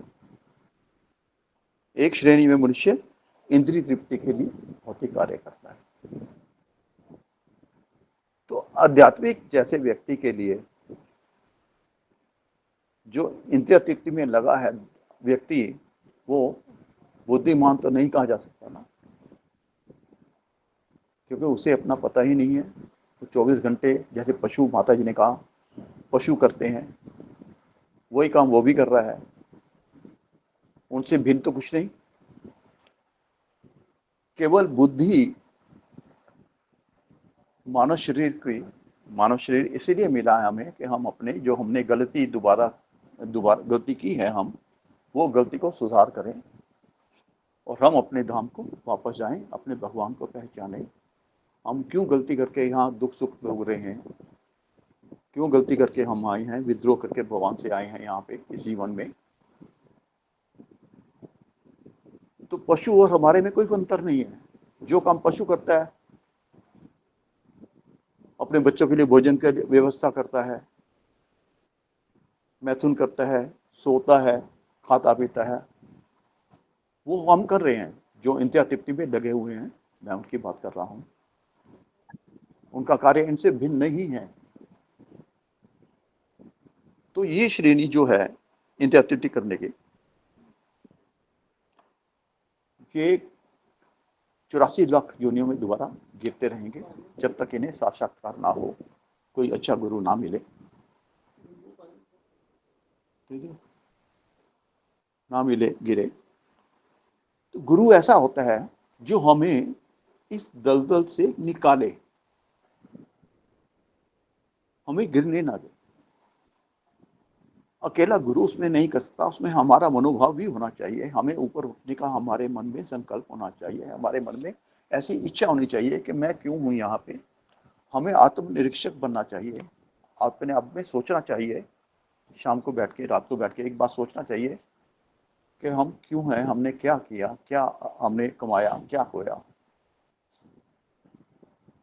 कहते हैं जो जागेगा सो पाएगा, जो सोवत है सो खोवत है, जो जागत है सो पावत है। तो हम सुबह जैसे हम भगवान के चरणों में लगे हैं, जितना भी लगे हैं हम थोड़ा बहुत, और हम जपा क्लास में आते हैं, हमारी नींद बिना अलार्म के अपने आप खुल जाती है। तो हमारी नींद खुलने का कारण क्या है? हम अपने आप नहीं हैं, वो भगवान हमारे से अंदर से निर्देशित करते हैं, अभी हाँ वक्त हो गया है, उठो, जपा का टाइम हो गया है, उठो और भक्ति में लगो। क्योंकि आप उस रास्ते में हैं तो भगवान हमारी सहायता करते हैं। अब भगवान कैसे सहायता करते हैं, गुरु हमारी कैसे सहायता करते हैं, इसका एक छोटा सा एग्जांपल मैं देता हूं। पहले बता चुका हूं शायद मैं इसे, कि एक बार गुरु गोबिंद सिंह जी किसी भक्त के घर गए। बड़ी अच्छी बात है, सुनने वाली बात है, समझने वाली बात है। तो उनका छोटा बच्चा था, वहां पे खेल रहा था। तो गुरु साहब ने पूछा, बेटा आपका नाम क्या है? जैसे हम जाते हैं किसी के घर में, बेटा खेलता होता है, पूछते हैं बेटा क्या नाम है, क्या करते हो, क्या नहीं करते। तो उस बच्चे ने कहा, गुरु जी मेरा नाम जोगा है, जोगा सिंह। जोगा का अर्थ है हिंदी में के लिए।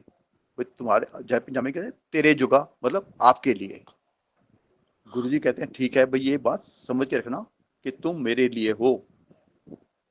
जोगा सिंह ने कहा ठीक है गुरुजी, मैं आपके लिए हूं, मैं आपके लिए हूं। तो गुरुजी चले गए वहां से। अब जोगा सिंह गुरुजी की सेवा शुश्रा भी करता रहा, कभी कभी जाता था उनके दरबार में, सेवा करता था। एक बार क्या हुआ, गुरु महाराज को पता लगा कि आज जोगा सिंह की शादी है। तो गुरु महाराज ने अपना एक आदमी भेजा, भाई जोगा सिंह को बोलो उसकी शादी हो रही है। तो वो उस टाइम लावा फेरी ले रहे थे। तो सिख सेक्ट में लावा फेरी 4 होते हैं, हमारे यहाँ 7 होते हैं। तो सिख धर्म में 4 फेरे होते हैं, वो भी गुरु ग्रंथ साहब के आसपास लेते हैं फेरे। तो जब जोगा सिंह फेरे ले रहा था तो वो व्यक्ति आके कहता है गुरु साहब का कि जोगा सिंह, तुम्हारा जो अगला कदम होगा वो गुरु साहब की तरफ होगा, ये गुरु जी का आदेश है।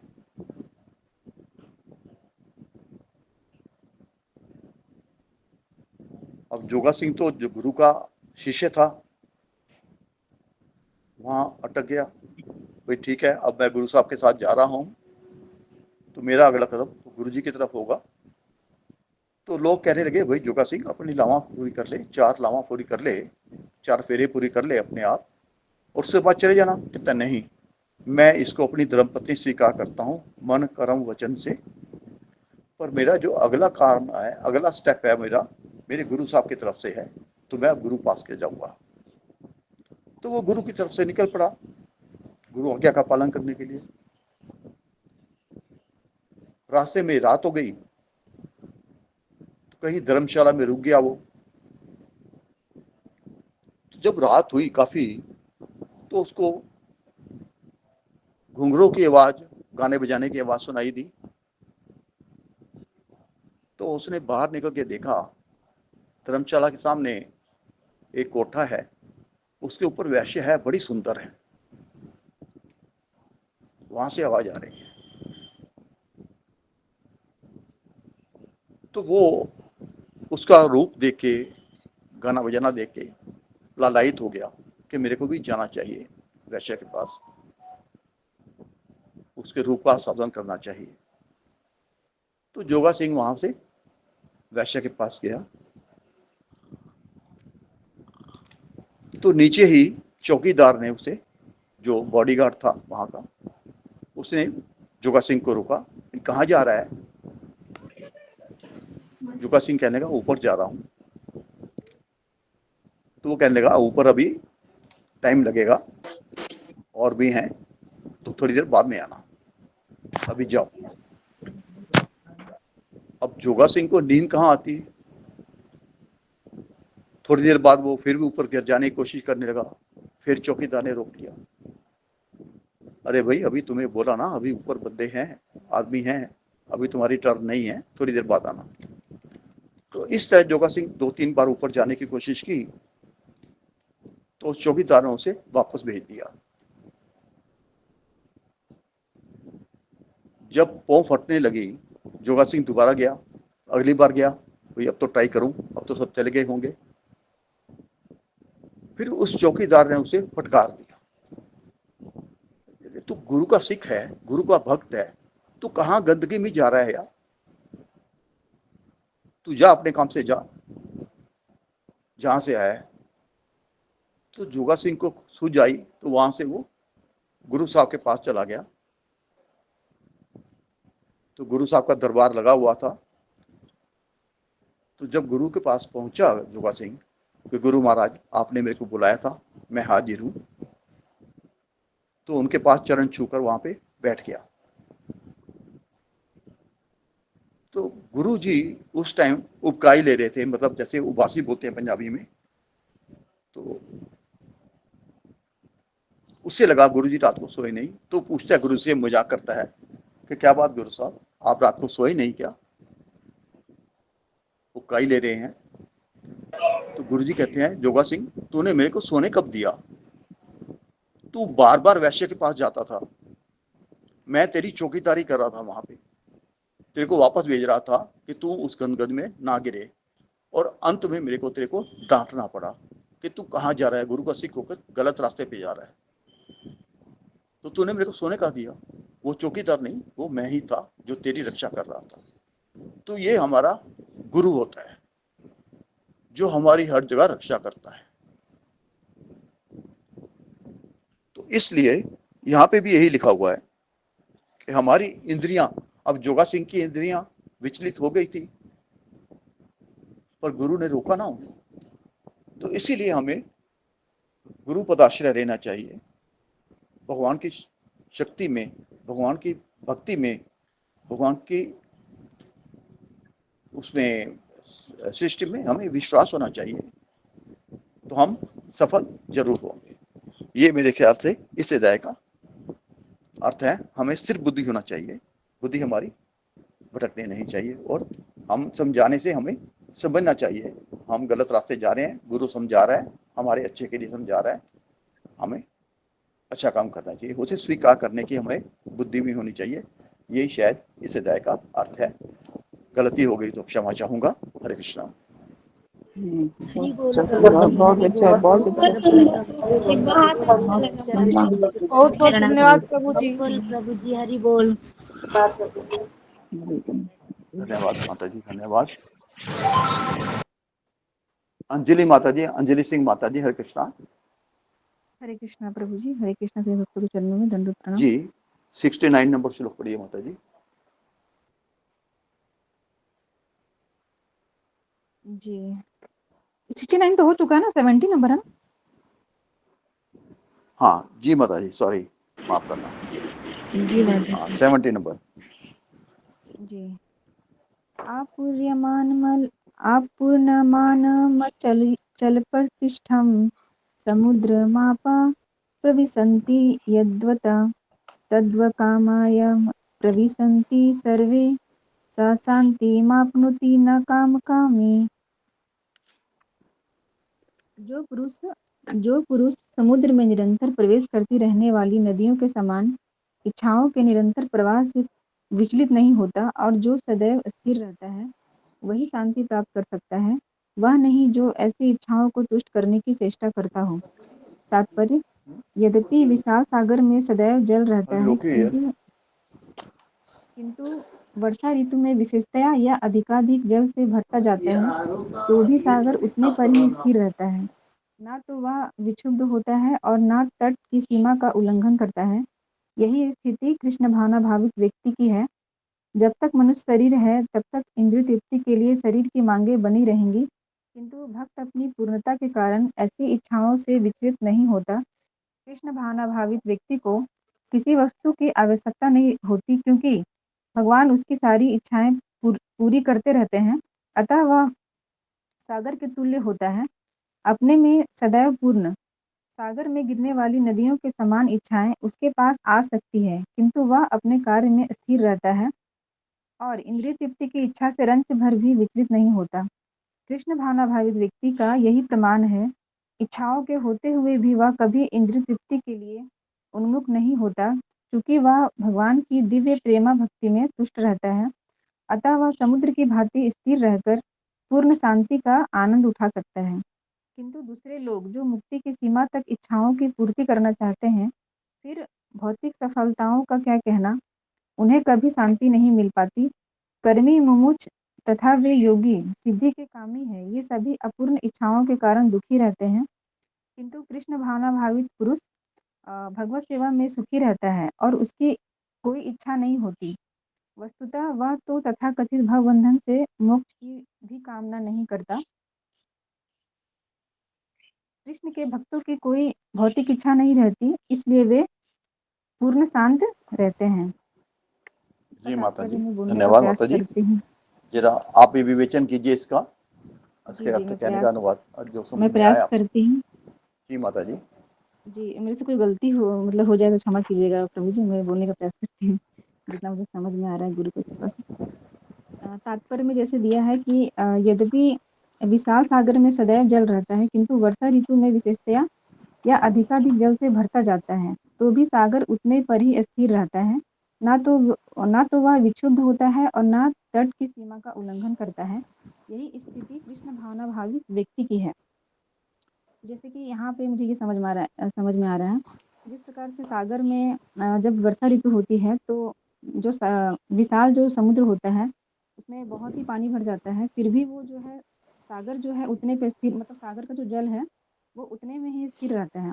इसी प्रकार जैसे कृष्ण भावना भावित जो व्यक्ति होता है, तो उसके अंदर भी इच्छाएं इच्छाएँ अगर आती भी हैं तो भी वो स्थिर रहता है, क्योंकि कृष्ण भावना भावित व्यक्ति जो होता है वो कृष्ण भावना में स्थिर होता है, क्योंकि वो कृष्ण की सेवा में लगा रहता है, गुरु की जो आज्ञा है उसमें वो लगा रहता है। उसकी जो इंद्रियाँ हैं वो भगवान की सेवा में लगी रहती हैं। तो कृष्ण भावना भावित व्यक्ति जो है वो विचलित नहीं होता है, क्योंकि गुरुजी ने ही बताया था कि जैसे जब कोई व्यक्ति को जैसे ऊँचा जब स्वाद मिला होता है, जैसे कि अगर कोई व्यक्ति रोटी खाता है, सूखा रोटी खाता है और उसको बाद में अगर घी का रोटी मिलता है तो उसको घी का रोटी ज़्यादा पसंद आता है।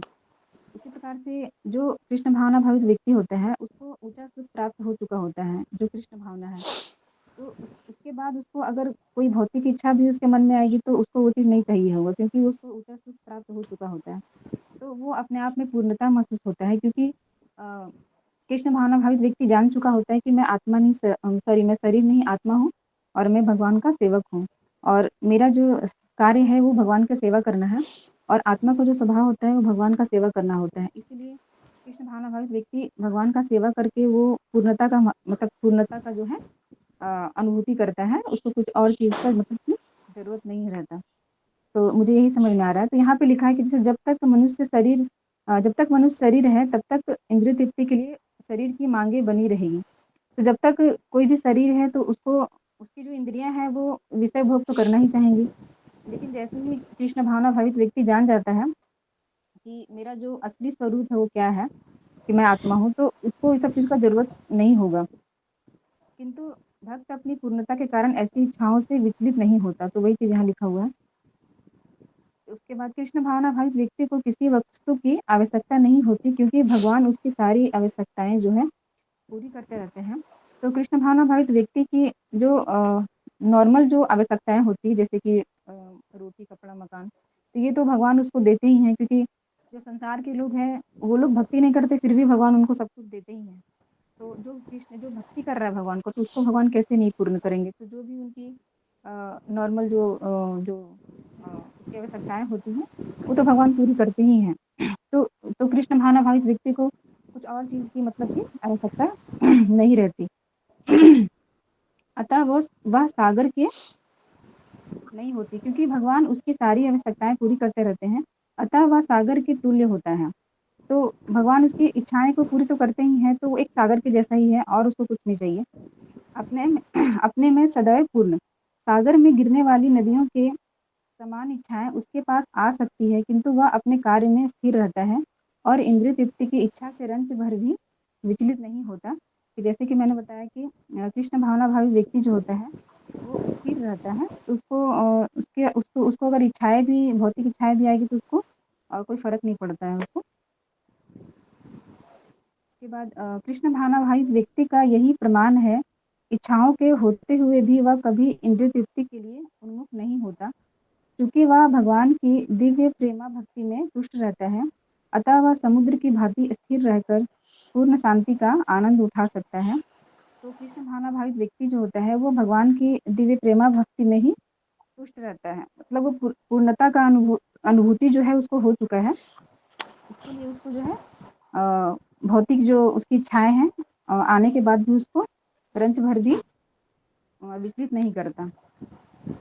किंतु दूसरे लोग जो मुक्ति की सीमा तक इच्छाओं की पूर्ति करना चाहते हैं, फिर भौतिक सफलताओं का क्या कहना, उन्हें कभी शांति नहीं मिल पाती। जैसे कि भौतिक लोग जो होते हैं वो उनको तो एक तो भौतिक लोगों की कोई एक एक लक्ष्य नहीं होता उसका परमानेंट कि मेरा यही लक्ष्य है। अगर उसका एक इच्छा पूरा होगा तो उसको दूसरा इच्छा चाहिए। मतलब अगर जैसे ही एक इच्छा पूर्ण होगा तो उसको दूसरा इच्छा पूर्ण करने का कोशिश करता है। फिर दूसरा इच्छा पूरा होगा तो फिर तीसरा इच्छा करेगा। तो उसका कोई उसकी जो इच्छा का है वो उसका कोई सीमित नहीं है, एक से एक इच्छा उसका आते रहता है। तो वो कभी भी जैसे जैसे कि वो शांत नहीं रहता। जो भौतिक लोग जो होते हैं तो उनको कभी भी शांति नहीं मिल पाती, क्योंकि वो एक चीज़ उसका लक्ष्य जो है फिक्स नहीं है ना, वो कभी कुछ उसको चाहिए, कभी उसको कुछ चाहिए, तो उसका पूर्ण नहीं होने के कारण वो जो है शांति का अनुभूति जो है नहीं करता।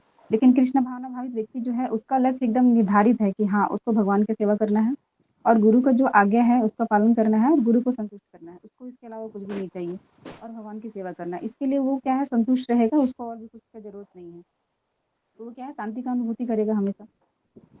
उसके बाद कर्मी मुमुक्ष तथा वे योगी सिद्धि के कामी है। ये सभी अपूर्ण इच्छाओं के कारण दुखी रहते हैं, किंतु कृष्ण भावना भावित पुरुष भगवत सेवा में सुखी रहता है और उसकी कोई इच्छा नहीं होती। वस्तुतः एक तो वह तो तथाकथित भवबंधन से मोक्ष की कामना भी नहीं करता। तो कृष्ण भावना भावित जो व्यक्ति होता है उसको मतलब उससे उसको ये मतलब नहीं कि हमें जो है मुझे जो है मोक्ष चाहिए, मुझे भगवान से जो है मोक्ष की अपेक्षा है, मैं इसकी सेवा कर रही हूँ या फिर मैं इसकी भक्ति कर रही हूँ कि मुझे जो है मोक्ष की प्राप्ति हो, इसके लिए नहीं। और जो कृष्ण भावना भावित जो व्यक्ति होता है वो भगवान को बस संतुष्ट करना चाहता है और गुरु को संतुष्ट करना चाहता है, इसके अलावा उसको मोक्ष की भी कामना नहीं रहती है। कृष्ण के भक्तों की कोई भौतिक इच्छा नहीं रहती, इसलिए वे पूर्ण शांत रहते हैं। तो जो कृष्ण भक्त होते हैं उसको भौतिक चीज का कोई लेना देना नहीं है, इसके लिए वो क्या है कि वो शांति का शांत रहते हैं, खुद में ही शांत रहते हैं, क्योंकि भगवान जो है अपने में संतुष्ट रहते हैं। इसी प्रकार से जो भगवान के भक्त होते हैं तो उनकी सेवा करते हैं तो वो भी संतुष्ट रहते हैं। तो मुझे ये समझ में आ रहा है प्रभु, कोई गलती है तो क्षमा कीजिएगा सही भक्त मुझे। बहुत सुंदर बात है जी, धन्यवाद आपका, बहुत सुंदर। जो भी समझ में आया बोले। बहुत सुंदर, बहुत सुंदर। जैसे विशाल सागर में सदैव जल भरा रहता है, किंतु वर्षा ऋतु में विशेषतया यह अधिकाधिक जल से भर जाता है, तो भी सागर उठने पर भी स्थिर रहता है। सागर आपने देखा होगा, उसमें हमेशा 24 घंटे 365 दिन नदियां अपना गिरती रहती हैं, कभी भी सागर अपने तट का उल्लंघन नहीं करता। ऐसे ही भगवत भक्त की स्थिति भी है। जो भगवत भक्त है, कृष्ण भक्त है, उसमें इच्छा ऐसा नहीं है कि वो उसमें इच्छाएं नहीं आएंगी, भौतिक इच्छाएं नहीं होंगी, आती हैं, जरूर आएंगी, कितना बड़ा भक्त हो आएंगी। पर फर्क क्या है, जैसे सागर के तट से लहरें टकरा के वापस लौट जाती हैं, उसे पार नहीं कर सकती, उसी तरह जो कृष्ण भावना भावित व्यक्ति है, इच्छाएं आती हैं और वो उसे टकरा के वापस लौट जाती हैं, कि उसे पता है भाई इससे टकराने का कोई फायदा नहीं है, इच्छा पूर्ति ये करेगा नहीं, तो ऐसी इच्छाएं वहां से वापस लौट जाती हैं, यानी कि वो उनकी सुनता नहीं है, उनकी तरफ देखता नहीं है। ऐसा कभी नहीं होता कि इच्छाएं ना आए मन में, इच्छा तो आएगी जब शरीर, क्योंकि हम पूर्ण नहीं है, हमारी इंद्रियां अपूर्ण हैं, हम गलती करते हैं, हम धोखा देते हैं और खाते भी हैं। तो हमें बनना चाहिए सागर के सदृश। जो भक्त है उसमें तमन्नाएं आएंगी, इच्छाएं आएंगी, कामनाएं आएंगी, और वो सागर की तरह तट से टकरा के वापस लहर जैसे लौटती हैं, वो लौट जाएंगी, क्योंकि उसे पता है कि मैं किस लिए आया हूँ, मैं आत्मा हूँ, मैं कृष्ण का अंश हूँ, और बहुत साल मैंने भटके, बहुत जन्म भटके हैं मैंने खाए हैं, तो इसलिए वो इंद्रिय तृप्ति की कामना नहीं करता है जो भक्त है। इसमें भी लिखा हुआ है, जब तक मनुष्य शरीर है तब तक इस इंद्रिय तृप्ति के लिए शरीर की मांगे तो बनी रहेंगी। इसीलिए 4 नियम बनाए गए हैं इस्कॉन में, आप सबको पता है 4 नियम कौन कौन से हैं। कृष्ण भावना भावित व्यक्ति को किसी चीज की आवश्यकता नहीं रहती है। क्यों? क्योंकि भगवान कहते हैं ना कि जो तेरे पास है उसकी मैं रक्षा करता हूं। भगवान कभी भी अपने भक्त को असहाय नहीं छोड़ते। हम सोच लेते हैं हम असहाय हैं, पर भगवान कभी भी अपने भक्त को असहाय नहीं छोड़ते, हमेशा किसी ना किसी रूप में उसके साथ आते हैं। मेरे को निजी अनुभव है, एक अनुभव नहीं है, मेरे को बहुत अनुभव है ऐसे अलग अलग इंसिडेंट से, जहां मेरे को भगवान ने संभाला है, वो बड़े अच्छे से निकाला है, बड़े अच्छे से संभाला है। तो अतः भक्त सागर के तुल्य होता है, अपने में वो पूर्ण रहता है, भगवान की भक्ति में पूर्ण रहता है, उसको पता है। जैसे आप एक चीज देखिए, आप भगवान की भक्ति में लगे हुए हैं, जब आपका श्रृंगार करते हैं, भगवान का किसी दिन अच्छा श्रृंगार करते हैं, तो आपके मन में संतुष्टि होती है, बड़ी प्रसन्नता होती है कि मेरा श्रृंगार बड़ा अच्छा हुआ, मेरे भगवान बड़े सुंदर लग रहे हैं।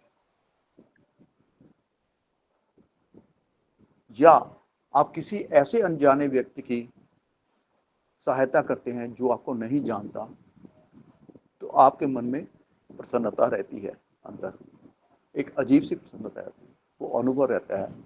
तो वो हमें भगवान का आशीर्वाद होता है जो हमें भगवान देते हैं, भैया तुमने अच्छा काम किया, मैं तुम्हारे साथ हूँ, हमेशा साथ में रहते हैं भगवान। तो हम नालायक हैं, हमको उनको पहचानते नहीं है, किसी रूप में आ जाए हम पहचानने के नहीं।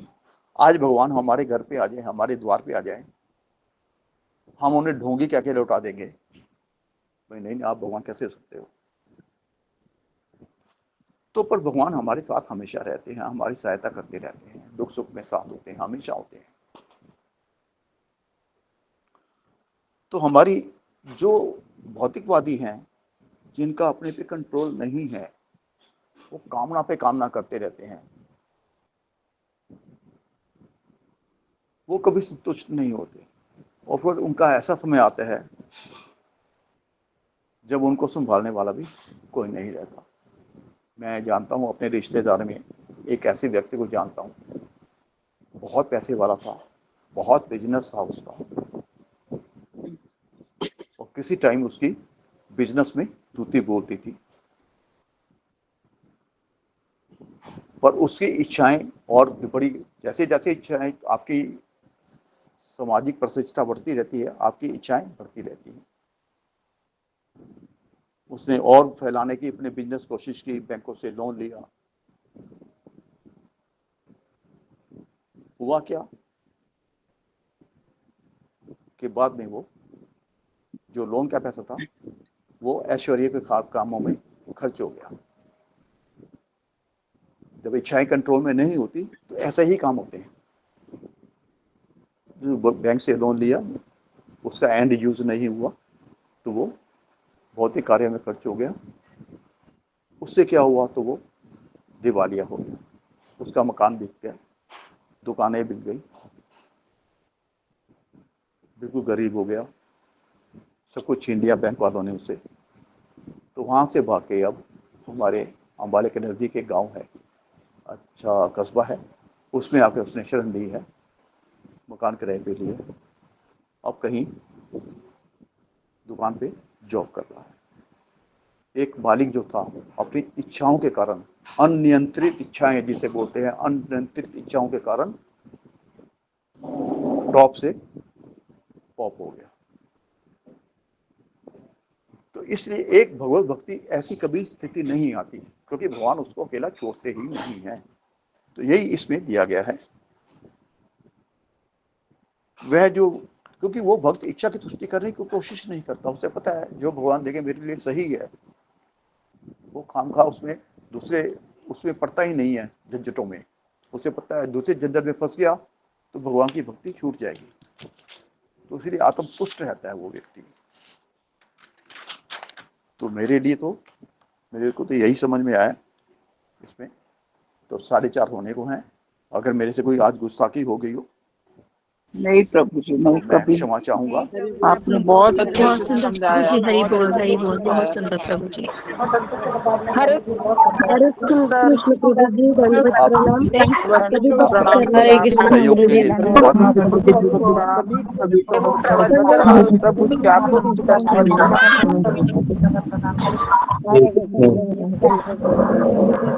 दंडवत प्रणाम, सभी भक्तों के चरणों में दंडवत प्रणाम। हरे कृष्णा। सबके सहयोग का शुक्रिया, धन्यवाद। प्रणाम।